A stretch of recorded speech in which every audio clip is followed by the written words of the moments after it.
So Nintendo had its Switch presentation last night, which I would have talked about last night, but I couldn't be bothered. Before we crack on with thoughts and hot takes, etc. on the event, first I'd just like to praise Nintendo, congratulate Nintendo on making sure that when pre-orders opened for the Nintendo Switch, it had an ample supply, perfectly tailored to meet the demand that would be there.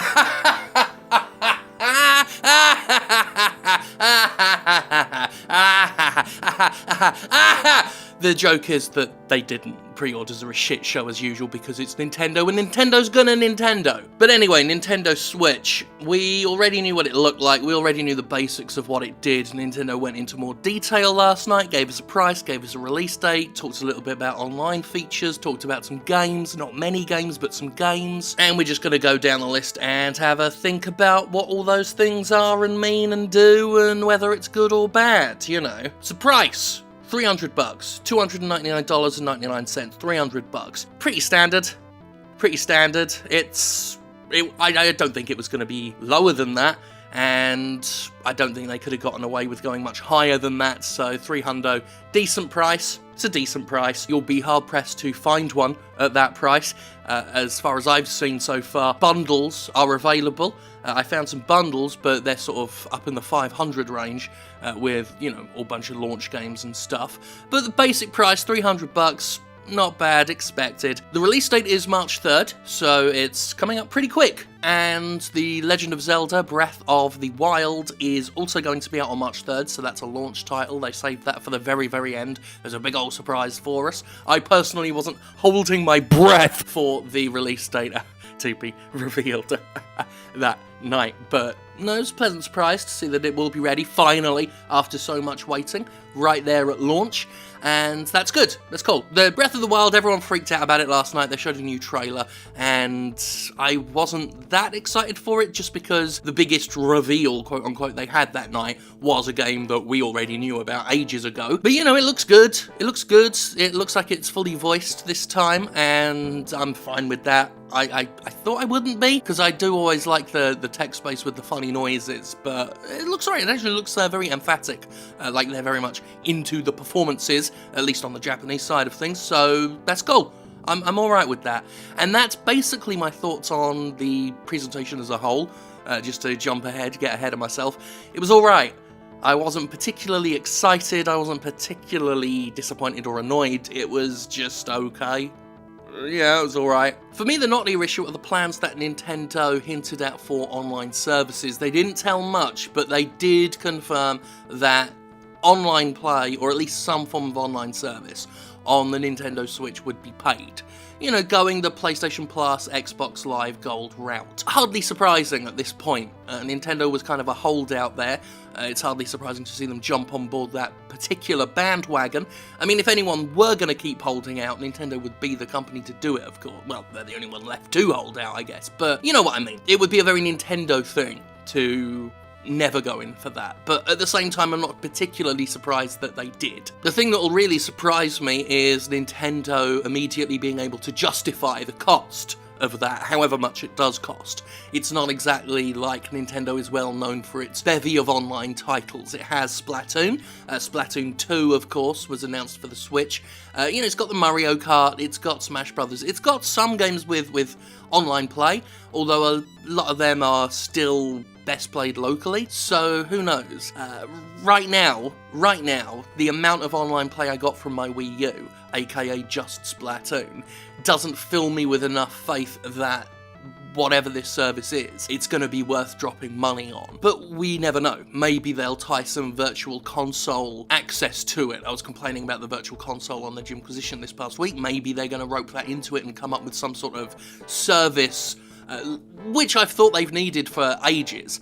You know, I've said before, I'd pay a pretty decent price for a Netflix-style service that had virtual console games instead of Orange is the New Black, you know, so that would be interesting. They're going to have to do something, because obviously Sony, I feel, led the way with making a paid online service on a console worth it, and Microsoft responded to that and did the games with gold thing, so Nintendo's going to have to come up with something. And if anyone's good at coming up with weird, quirky, bizarre incentives, Nintendo is, I mean, that's their stock and trade, so I'm sure they can come up with some inventive way to make the service worth paying money for. But we'll see. Nintendo can also be quite complacent and not bother with things, and have that casual, downplayed arrogance that Nintendo rocks really well. So I've got to interrupt the video that I was already uploading when I saw this bloody news. Some more details have actually come out about the online service that you pay for. If I'm looking here, Nintendo says that you will get discounts on digital games and one NES or SNES game per month. But their wording makes people believe that they will take them away. Apparently subscribers, this is their words, subscribers will get to download and play a Nintendo Entertainment System or Super Nintendo Entertainment System game with newly added online pay for free for a month. So that suggests that they're offering a rental service. Okay, that sounds crap. They've not actually mentioned Virtual Console or anything specifically yet, so this is all we've got to go on so far, and yeah. And now I'm gonna just ham-fistedly shove this bit of audio in the video and then return you to the main video. And they showed off a bit more of the system itself, and here's where my interest in the console dipped a little, because that initial strong selling point that the system had, that first reveal trailer, I praised to high heaven. I said it was wonderful, it was simple, it was streamlined, it told you exactly what the system was about, and that was uncharacteristic of Nintendo, and a far cry from the horrific reveal of the Wii U way back in the day. And we saw it last night, and Nintendo'd it. Nintendo'd it pretty Nintendoing hard. As well as rocking that combo of home console and portable console, they just had to put the waggle in. The Joy-Cons, the little modular controller things, have motion sensory stuff. I guess it wasn't too surprising. They're promising something they call HD Rumble, which will really let you get into the action, and the Joy-Con has a little sensor at the bottom, and it can recognize hand movements, so it's like this horrible little Total Recall mutant baby Kinect that someone shoved in there. And the big thing they're talking about with this is 1-2 Switch, which will be a launch title, which will be basically mini-game tech demo bullshit from the looks of it. Your typical tech demo bullshit game that comes out with every Nintendo system. And that is my main fear, because we had that with the Wii U, and we had that with the Wii, although obviously the Wii was a big success. I think they're going to keep getting diminishing returns on this fucking motion control shit. They're still so desperate to hump that particular pile of mashed potatoes, and beats me why. I guess they're still just trying to chase the rainbow that they had with the Wii. But it opens the door for just tech demos. Tech demo after tech demo. We had that with the Wii U, we had that with the Wii. Demonstrating tech that only needs demonstrating with one game, but all the companies just bereft of any ideas or anything else to do with these wonderful gimmicks. They just put out usually shit that's better controlled with traditional controls, but they ham-fist in all the waggle and stuff just to try and justify it being there. And I can't stand that stuff, and the 1-2 Switch is a glimpse of that attitude that I've seen so many times. And not just on Nintendo things, I saw it with the PlayStation Move, we've just seen it with VR, we've seen it with Kinect, you know, just ugh. Also, is 1-2 Switch even a video game? Because they were talking, and one guy said on the stage last night, as if we were idiots, he was like, well, you normally play video games with a TV screen, right? And he said it as if we were, like, morons for having done it wrong this whole time. He was like, oh, you still use TVs, do you? Fucking prick. Now look at our little thing where you get to go to a stupid party full of dickheads and then click this fucking thing at each other. I'm just not sure that's a video game. It's a game. It's people with these little Joy-Cons that make noises, and they press buttons at each other, and that's a toy. That is a toy, but it can't be a video game. There's no video involved. And you know, I've talked in the past about people who criticize certain games by calling them not video games, and how I disagree with that. But I think this is quite literally and technically and scientifically not a video game, or at least parts of it aren't video games. The entire Nintendo. Actually, I'm sure you can hear that. I'm watching Nintendo Treehouse as I record this. They're showing off Zelda accessories, carrying case. We got hidden stuff in there. Oh, some hidden stuff.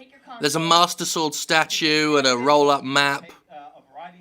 I don't know why I'm looking at this. I'm going to pause that now. Have I got anything left to say about the Nintendo Switch? It was an okay presentation. I more or less said that earlier. Well, I literally said that earlier. Looking around social media, I saw pretty much a split down the middle of people who thought it was an awful disaster of a presentation, and people who are all, oh my god, this is amazing, Nintendo's killing it, I can't pre-order fast enough. And maybe I've just seen too many game presentations, maybe I'm just a bitter, miserable old bastard now. That could be it. I fully hold up my hands, that could be it, but I'm not that excited. I'm not that cynical either at this point in the game. I'm just a bit lukewarm. The system still looks very promising. Oh, battery life. We haven't talked about battery life yet. That's an interesting one. They say it's depending on the game. So dependent on the game you're actually playing portably, it could be anywhere between 2.5 hours to 6 hours. So basically, Zelda's going to be about 2.5 hours, 3 hours, something like that. And that ain't great. The 6 hours, I think, that was a reasonable expectation you could have had. The 2.5, which will probably again be about 3 for the games people will want to play out in the wild. Zelda Breath of the Wild being one of them, case in point. Wasn't a case in point. I talk utter bollocks. Anyway, what am I talking about? Huh? Alright, yeah, the Switch. Yeah, the battery life isn't exciting. It's not impressive. It's, considering the kind of games that they're expecting you to play, it's about as good as you could expect, I suppose. But if you are bringing it on a plane, like the trailers have shown, if you want to play Skyrim on a plane, then you better make sure it's a domestic flight, mate. Speaking of Skyrim, good of Bethesda to stop gaslighting us and admit that the footage we saw ages ago in that Switch trailer was real and that our eyes weren't lying, so that was cool. And they showed off some other games. There's a new SMT, Xenoblade Chronicles 2, Afterbirth Plus, quite a few JRPGs in particular. That seems to be... I said last night that the Switch is the behind the couch of the JRPG, which seems to be the case. That's where they were all hiding out. There's a new Mario where he's, I guess, running around a realistic-looking city. People have been comparing that to Sonic 2006. Not a comparison you want to have made of your game. But most people have been a bit lukewarm on the games revealed so far, and I got to admit, they didn't show a great deal. And again, the most exciting game they had, the biggest game they had, the one that people were most excited for, was a game that we'd already seen. I think it's telling that I went to check on the Nintendo Treehouse, and the first game they're talking about with Reggie is Breath of the Wild. It's the big game they have, and they don't seem to have any other major ones propping it up. Something tells me 1-2 Switch isn't going to be a major system seller, but I could be wrong, who knows, it could be the next Wii Sports. I doubt it, but you never know. The world is an unpredictable place. Also a little concerned by that segment where Reggie Fils-Aimé just looked down at his crotch and screamed, "My cock is full of 1,000 spiders," while Miyamoto jabbed it with a fork and laughed. It was a little bit esoteric, a little bit abstract for the company, but there you go. Anyway, I'm going to sign off now. Apologies for the weird quality of the video. As you know, Nintendo loves to copyright claim things, and I want the $5 for myself, so I've messed around with the footage so that we don't get copyright claimed. Boom, we're done. Them's my thoughts. Hope you liked them. I'll see you around. Goodbye.